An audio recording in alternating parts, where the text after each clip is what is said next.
Assalamualaikum warahmatullahi wabarakatuh. Halo Velas, selamat datang di YouTube channel aku.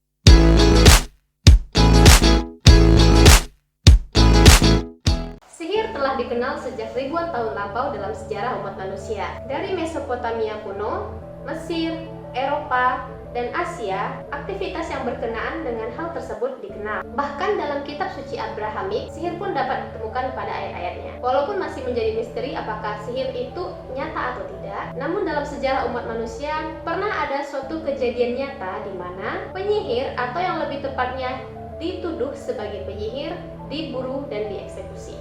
Hampir bersamaan atau selang beberapa waktu setelah Eropa mengalami wabah Black Death, terjadilah sebuah peristiwa yang menorehkan sejarah kelam bagi bangsa Eropa. Sejarah kelam itu merupakan sejarah kemanusiaan, di mana ribuan orang yang kebanyakan wanita menjadi korban kegiatan perburuan penyihir. Rasa pedih bangsa Eropa yang mengalami malapetaka wabah, di mana nyaris setiap keluarga mengalami kehilangan minimal satu anggota keluarga mereka, ditambah frustasi yang menggumpal faktor terpuruknya perekonomian, faktor musim salju yang tidak wajar menurut mereka, hingga faktor kegagalan panen dan banyaknya ternak yang mati memicu terjadinya peristiwa perburuan penyihir atau witch hunt. Berlangsung kurang lebih 3 abad dari tahun 1450 hingga 1750, perburuan penyihir telah merenggut nyawa dari 350.000 orang hingga 100.000 orang. Ada banyak rumor yang menyebutkan pada kala itu bahwa pengadilan penyihir tidak selalu fair. Para tersangka biasanya dieksekusi dengan cara digantung,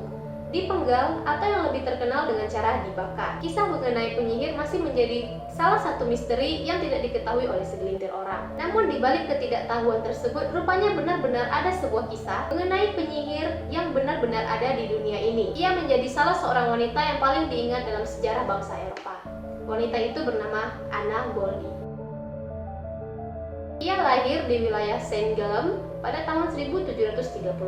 Ia menemui ajalnya di Glarus pada tahun 1782. Ia dijatuhi hukuman mati karena dituduh sebagai penyihir. Ia dikenang sebagai penyihir terakhir yang mati di Eropa. Jika mendengar nama Anna Goldie, mungkin nama tersebut tidak asing bagi bangsa Eropa. Namanya begitu menggema sebagai salah satu penyihir yang terkenal. Kisah eksekusi dirinya bermula ketika ia melahirkan anak pertamanya. Bayi itu meninggal. Ia dibawa ke alun-alun kota dan ditempatkan pada tembok pertahanan serta dipermalukan di hadapan publik. Setelah itu, ia dijatuhkan hukuman tahanan rumah selama 6 tahun. Ia dikatakan telah melarikan diri dan mencari perlindungan kepada keluarga terdekatnya. Kala itu, Johann Jakob Schudi, ia adalah seorang dokter, hakim, dan naturalis yang sangat termasyhur. Ia begitu tersohor karena memiliki kekuatan, kekayaan, dan reputasi yang baik di Glarus. Namun siapa sangka Goldie mendapat tuduhan yang sangat mematikan dari keluarga Schudi.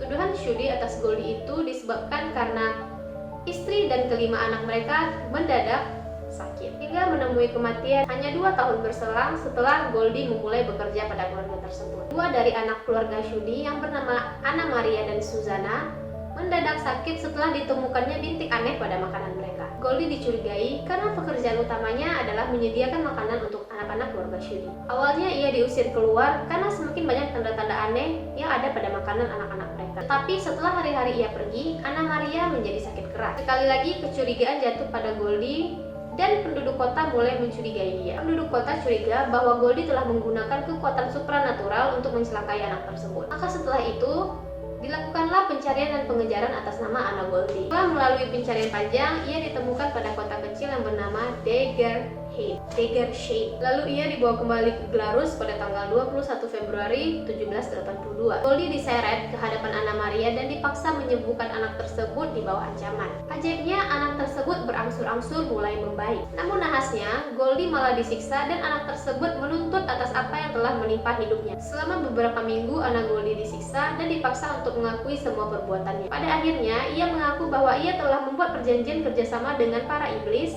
untuk membalaskan dendam pada Anna Maria atas perbuatannya di masa lalu. Atas pengakuan tersebut, Goldie mendapat ancaman hukuman mati. Hukuman itu disahkan dan Goldie dipenggal pada Juni 1782. Eksekusi Goldie telah memprovokasi skandal dan banyak ejekan di masyarakat Swiss dan sekitarnya. Mereka yang telah menghukumnya bahkan tidak menemukan referensi, sihir, dan santet pada laporan mereka. Salah satu teori yang paling tragis adalah bahwa Jacob Schudi telah berselingkuh dengan Anna Goldie, dan semua bencana itu diramu untuk menyelamatkan muka keluarga Schudi dari rasa malu di hadapan umum. Pada tahun 2008, pejabat Glarus akhirnya membersihkan nama Anna Goldy dan menyatakan bahwa perselingkuhan itu merupakan sebuah kegagalan dalam memutuskan keadilan.